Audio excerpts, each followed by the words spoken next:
Yep. Okay. So, oh no. I started from the beginning, didn't I? Okay. So I was hoping to get through this in class, but I talked too much. So, all right. So muscle grade. We're going to go back to the elbow. Everyone knows elbow flexion and biceps does that. So that's what I'm going to refer back to on this. A normal 5 out of 5 is moves through full range of motion. So we know 0 to 150 is full range of motion for the elbow. Moves through full range of motion against gravity, and then tolerates maximal resistance. 100% resistance that I'm going to apply, that's a 5 out of 5.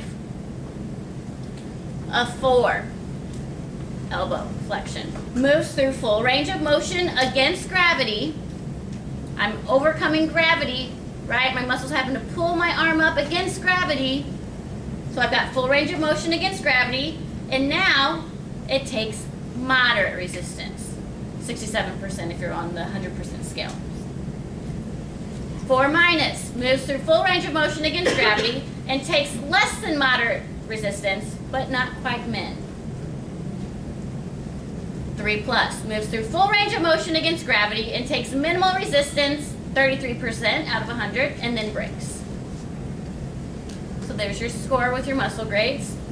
And now moves through full range of motion against gravity and takes absolutely no resistance at all. 0% resistance. There's your 3. Okay? Next, let's go on. So here's where it changes up. Sorry. So now, these are all your moves against gravity. Full range of motion against gravity is your 5 to 3.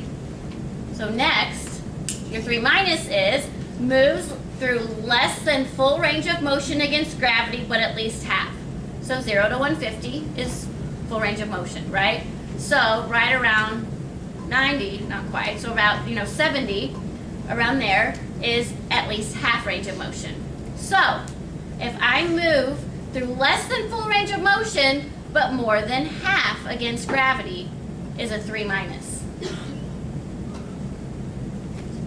Okay? A 2 plus is you have less than half active range of motion. So I'm just barely getting, not even half range of motion against gravity. So I'm going to move it to a gravity eliminated position, which is up here. Now gravity does not have effect on the pull of my biceps on my arm. So this is your gravity eliminated position for your elbow, which we're not learning today. We're just using it as an example. So elbow flexion. This is a gravity eliminated position, and I have full range of motion in a gravity eliminated plane. And I can tolerate min resistance without breaking. There's your 2 plus. A 2 moves through full range of motion in gravity eliminated plane and can't tolerate any resistance. It breaks right away. Cannot tolerate min resistance. Now, gonna do 2. Now a 2 minus. You are able to move in a gravity eliminated plane, but you don't have full range of motion. So you move through less than full range of motion in a gravity eliminated plane. So I'm in a gravity eliminated plane, and I move to here. There's your 2 minus. Or to here. It's not full, right? So anything less than full is a 2 minus. Now a trace, a number 1. No motions occurring. Go ahead and bring your hand to your mouth. Okay, I saw no motion occurring with elbow flexion. Even my little toes are curled because I'm trying everything, but no motions occurring with elbow flexion. So now I'm going to palpate my biceps and feel if that muscle has any contraction at all. If I feel just the slightest muscle contraction on the prime mover of elbow flexion or whatever I'm testing, there's a trace motion. If there's no motion and I palpate my biceps, there's no tension in the muscle, then you're a 0. Then you're kind of out of luck, right? Then we're really going to work on strengthening the other side, right? Okay, so there are your muscle grades.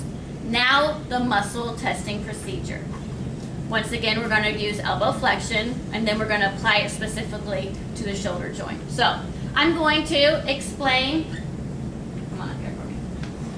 I'm going to explain what I'm doing, and I'm going to demonstrate the motion.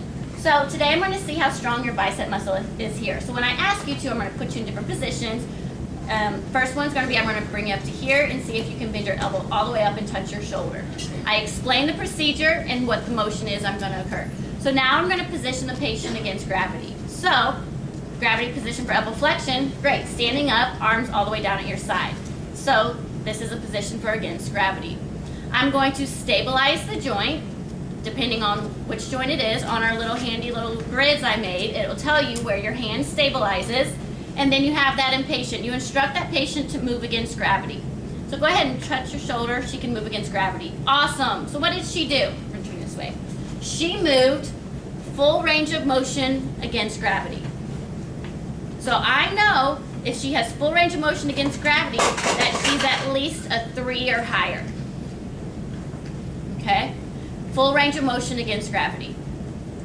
So now I'm going to apply resistance since she has that full range of motion. So I'm going to pull her out of that maximal. You don't test it in range, okay? Your book tells you, and I also will tell you on the testing position, but you never test and give that resistance at that locked in position. So I pull her out of that locked position. I'm stabilizing the joint, just proximal to the joint, usually, and I'm going to apply resistance to the most distal segment of the joint that I'm testing. So I know that my radius and ulna are the most distal segment of my elbow joint, right? So that's where I'm going to apply my resistance. If you apply your resistance in the wrong spot, it is wrong, because I just want to test elbow flexion. I don't need to test everything else that's distal to that, right? I'm testing just that joint. So I'm applying resistance at the end of the joint. So I'm going to stabilize, apply resistance to the distal part of the joint, and I'm going to push in the opposite direction, right? So if I'm testing elbow flexion, I'm pushing towards elbow extension, right? And you're going to resist me. Don't let me move your arm. And then in small increments, I'm going to slowly apply pressure. So I'm going to say it out loud, but you guys, when you're testing, you can, but it's a steady of pressure. It's not a bounce. Okay, so don't let me pull your arm down. Min, mod, max. She doesn't break, and I'm giving max resistance. What is that score? 5. Perfect. Okay, very good. So she's got full range of motion. I put her here, and then as soon as I put resistance, she breaks. Break. Break. Straighten your arm. There you go. I know, it's so hard to pretend. So I'm here, I play the littlest resistance, and she can't even tolerate minimal resistance. What score does she have? 3. Full range of motion against gravity. I pull her back to that not locked position, apply minimal resistance, and she breaks as soon as I touch her. So she cannot tolerate min resistance. So I go back to my muscle grading system, the little sheet that you guys, after this week, should probably have printed out in lab with you. And I will have them by 12:30 of the night before or the morning of. If you guys want to print them out and bring them to, otherwise they're in your books. So that is your 5 to 3 grading scale when it comes to elbow flexion. So if the patient can move, she's coming against gravity and she comes to at least half, but not full, okay? So go ahead and bring your arm up to about there. Good. So the patient can move greater than half of the range of motion of elbow flexion against gravity, but not full. Okay? So I'm going to then, all right, I'm going to go ahead and move your arm and see if I can move it a little bit further. I'm going to do passive range. I'm passively going to move that joint all the way to the end range till I get that softened feel that we talked about today.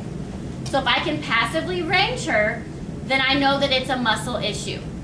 Okay? And I'm going to stop there. I will not move her to a gravity eliminated position. I will not add resistance. I stop right there, and that's a 3 minus.